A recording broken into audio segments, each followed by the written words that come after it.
Chapter 2. 0.303%. Tiger Salazar had hurled himself out a 39-story window, leaving a terrible mess on the marble plaza below. His own parents were so annoyed by it they didn't come to see him.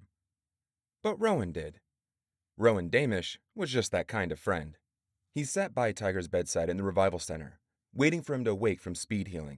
Rowan didn't mind. The Revival Center was quiet, peaceful. It was a nice break from the turmoil of his home, which lately had been filled with more relatives than any human being should be expected to endure. Cousins, second cousins, siblings, half-siblings. And now his grandmother had returned home after turning the corner for a third time, with a new husband and a baby on the way. "You're going to have a new aunt, Rowan," she had announced. "Isn't it wonderful?" The whole thing pissed Rowan's mother off, because this time, Grandma had reset all the way down to 25, making her 10 years younger than her daughter. Now, Mom felt pressure to turn the corner herself, if only to keep up with Grandma. Grandpa was much more sensible. He was off in Euroscandia, charming the ladies and maintaining his age at a respectable 38. Rowan, at 16, had resolved he would experience gray hair before he turned his first corner, and even then, he wouldn't reset so far down as to be embarrassing. Some people reset to 21, which was the youngest genetic therapy could take a person. Rumor was, though, that they were looking on ways to reset right down into the teens, which Rowan found ridiculous. Why would anyone in their right mind want to be a teenager more than once? When he glanced back at his friend, Tiger's eyes were open and studying Rowan. "Hey," Rowan said. "How long?" Tiger asked. 4 days. Tiger pumped his fist in triumph. "Yes, a new record!" He looked at his hands as if taking stock of the damage. There was, of course, no damage left. One did not wake up from speed healing until there was nothing left to heal. Do you think it was jumping from such a high floor that did it? Or was it the marble plaza? "Probably the marble," Rowan said. "Once you reach terminal velocity, it doesn't matter how high you are when you jump." "Did I crack it? Did they have to replace the marble?" "I don't know, Tiger. Jeez, enough already." Tiger leaned back into his pillow, immensely pleased with himself. Best splat ever. Rowan found he had patience to wait for his friend to wake up, but no patience for him now that he was conscious. "Why do you even do it? I mean, it's such a waste of time." Tiger shrugged. "I like the way it feels on the way down. Besides, I gotta remind my parents that the lettuce is there." That made Rowan chuckle. It was Rowan who had coined the term lettuce kid to describe them. Both of them were born sandwiched somewhere in the middle of large families, and were far from being their parents' favorite. "I got a couple of brothers that are the meat, a few sisters that are the cheese and tomatoes, so I guess I'm the lettuce." The idea caught on, and Rowan had started a club called the Iceberg Heads at school, which now bragged almost 24 members. Although Tiger often teased that he was going to go rogue and start a Romaine revolt. Tiger had started splatting a few months ago. Rowan tried it once and found it a monumental pain. He ended up behind on all his schoolwork, and his parents levied all forms of punishment, which they promptly forgot to enforce. One of the perks of being the lettuce. Still, the thrill of the drop wasn't worth the cost. Tiger, on the other hand, had become a splatting junkie. "You gotta find a new hobby, man," Rowan told him. "I know the first revival is free, but the rest used to be costing your parents a fortune." "Yeah, and for once they have to spend their money on me." "Wouldn't you rather they buy you a car?" "Revival is compulsory," Tiger said. "A car is optional. If they're not forced to spend it, they won't." Rowan couldn't argue with that. He didn't have a car either, and doubted his parents would ever get him one. The public cars were clean, efficient, and drove themselves, his parents had argued. What would be the point in spending good money on something he didn't need? Meanwhile, they threw money in every direction but his. "We're refuge," Tiger said. "If we don't cause a little intestinal distress, no one knows we're there." The following morning, Rowan came face to face with a scythe. It wasn't unheard of to see a scythe in his neighborhood. You couldn't help but run into one once in a while. But they didn't often show up in a high school. The encounter was Rowan's fault. Punctuality was not his strong point, especially now that he was expected to escort his younger siblings and half-siblings to their school before hopping into a public car and hurrying to his. He had just arrived and was heading to the attendance window when the scythe came around a corner. his spotless ivory robe flaring behind him. Once, when hiking with his family, Rowan had gone off on his own and had encountered a mountain lion. The tight feeling in his chest, as well as the weak feeling in his loins, had been exactly the same. Fight or flight, his biology said. But Rowan had done neither. Back then, he had fought those instincts and calmly raised his arms, as he read to do, making himself look larger. It had worked, and the animal bounded away, saving him a trip to the local revival center. Now, at the sudden prospect of a scythe before him, Rowan had an odd urge to do the same, as if raising his hands above his head could frighten the scythe away. The thought made him involuntarily laugh out loud. The last thing you want to do is laugh at a scythe. "Could you direct me to the main office?" the man asked. Rowan considered him giving directions and heading the opposite way, but decided that was too cowardly. "I'm going there," Rowan said. "I'll take you." The man would appreciate helpfulness, and getting on the good side of a scythe couldn't hurt.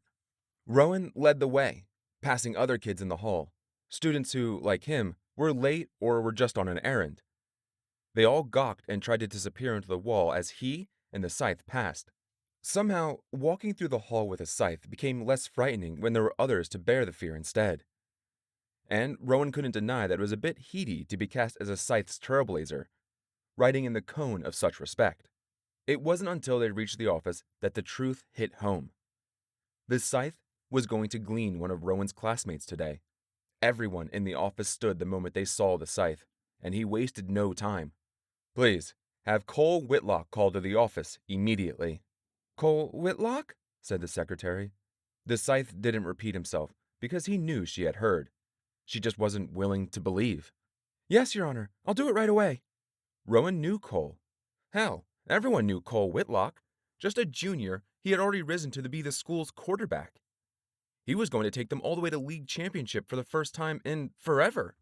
The secretary's voice shook powerfully when she made the call into the intercom. She coughed as she said his name, choking up. And the scythe patiently awaited Cole's arrival. The last thing Rowan wanted to do was antagonize a scythe. He should have just slunk off to the attendance window, gotten his readmit, and gone to class. But, as with the mountain lion, he just had to stand his ground. It was a moment that would change his life. "You're gleaning our star quarterback. I hope you know that." The scythe's demeanor, so cordial a moment before, took a turn toward tombstone. "I can't see how it's any of your business." "You're in my school," Rowan said. "I guess that makes it my business." Then self-preservation kicked in, and he strode to the attendance window, just out of the scythe's line of sight.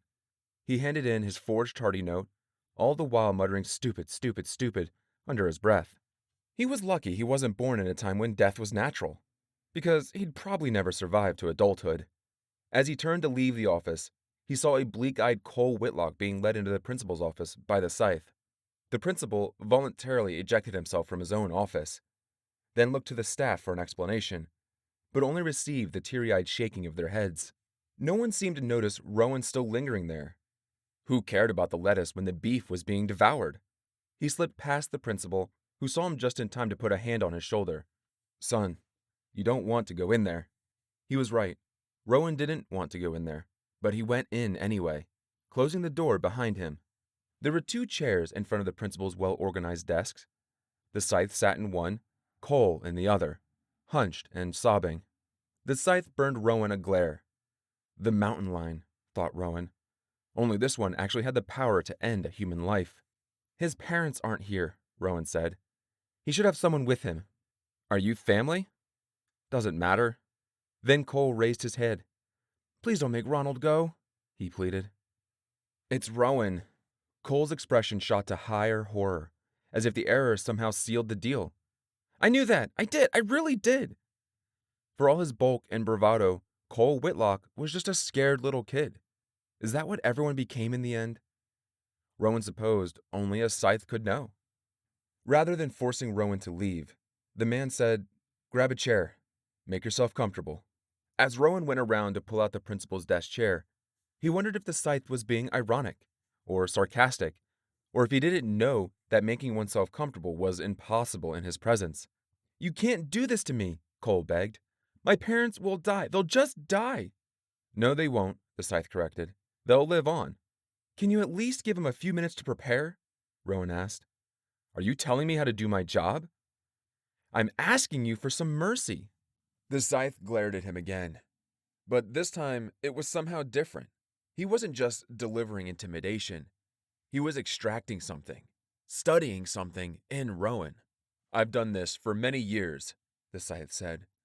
In my experience, a quick and painless gleaning is the greatest mercy I can show. Then at least give him a reason. Tell him why it has to be him. It's random, Rowan, Cole said. Everyone knows that. It's just freaking random. But there was something in the Scythe's eyes that said otherwise, so Rowan pressed. There's more to it, isn't there? The Scythe sighed. He didn't have to say anything. He was, after all, a Scythe, above the law in every way. He owed no one an explanation, but he chose to give one anyway. Removing old age from the equation, statistics from the Age of Mortality cite 7% of deaths as being automobile-related. Of those, 31% involved the use of alcohol, and of those, 14% were teenagers. Then he tossed Rowan a small calculator from the principal's desk. Figure it out yourself. Rowan took his time crunching the numbers, knowing that every second taken was a second of life he bought for Cole. 0.303%, Rowan finally said. Which means, said the Scythe, that about 3 out of every 3,000 souls I glean will fit that profile. 1 out of every 333. Your friend here just got a new car and had a record of excess drinking. So, of the teens who fit that profile, I made a random choice. Cole buried his head in his hands, his tears intensifying. I'm such an idiot! He pressed his palms against his eyes as if trying to push them deep within his head. So, tell me, the Scythe said calmly to Rowan, has the explanation eased his gleaning or made his suffering worse? Rowan shrunk a bit in his chair. Enough, said the Scythe. It's time. Then he produced from a pocket in his robe a small paddle that was shaped to fit over his hand. It had a cloth back and a shiny metallic palm. Cole, I have chosen for you a shock that will induce cardiac arrest. Death will be quick, painless, and nowhere near as brutal as the car accident you would have suffered in the Age of Mortality. Suddenly, Cole thrust his hand out, grabbing Rowan's and holding it tightly. Rowan allowed it. He wasn't family. He wasn't even Cole's friend before today. But what was the saying? Death makes the whole world kin? Rowan wondered if a world without death would then make everyone strangers. He squeezed Cole's hand tighter, a silent promise that he wouldn't let go. Is there anything you want me to tell people? Rowan asked. A million things, said Cole. But I can't think of any of them. Rowan resolved that he would make up Cole's last words to share with his loved ones, and they would be fine words, comforting ones. Rowan would find a way to make sense of the senseless. I'm afraid you'll have to let go of his hand for the procedure, the Scythe said. No, Rowan told him. The shock could stop your heart too, the Scythe warned. So what, said Rowan. They'll revive me. Then he added, unless you've decided to glean me, too. Rowan was aware that he had just dared a Scythe to kill him. In spite of the risk, he was glad he had done it. Very well. And without waiting an instant longer, the Scythe pressed the paddle to Cole's chest. Rowan's vision went white, then dark. His entire body convulsed.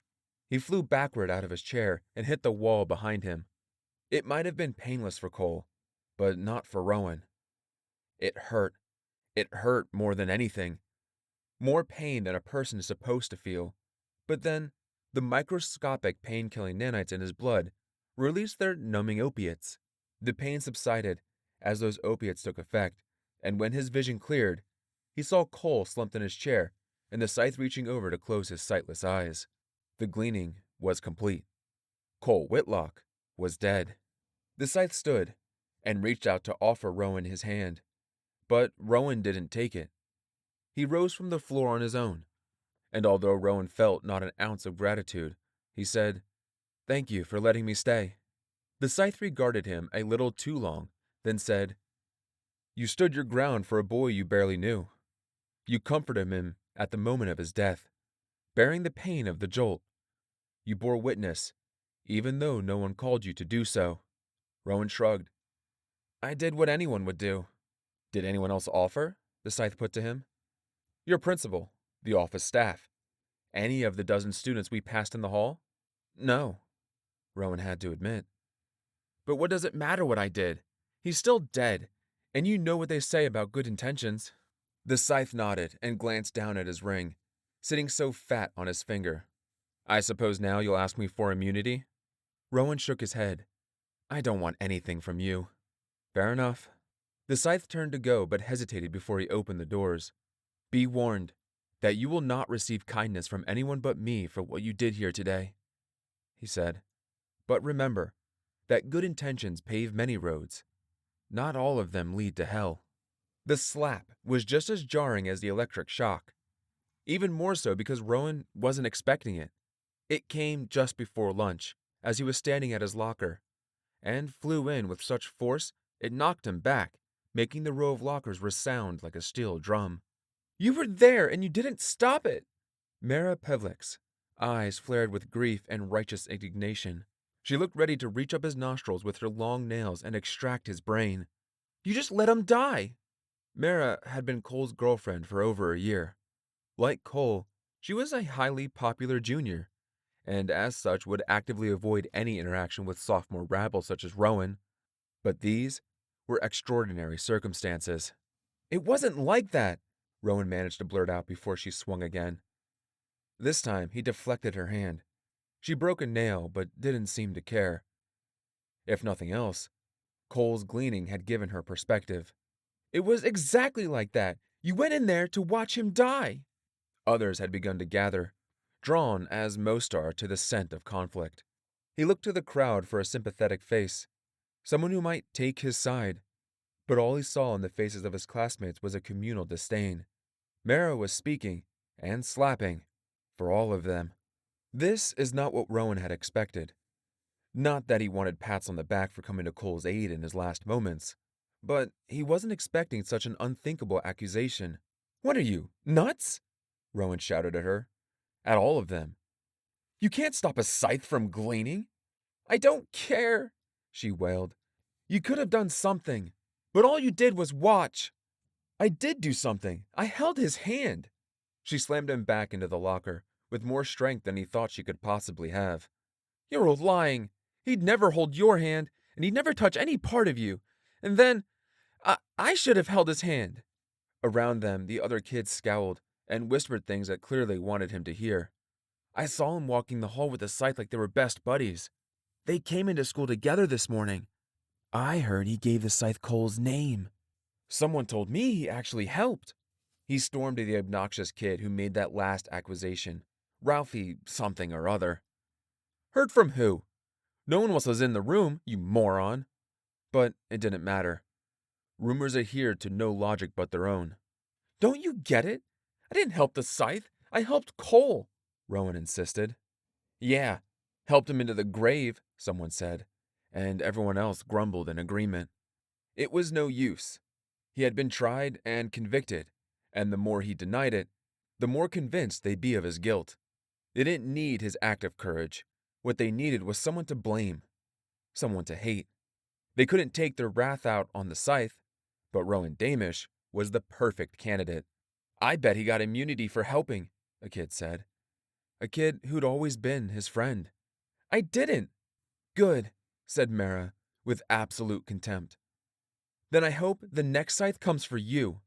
He knew she meant it, not just in the moment, but forever.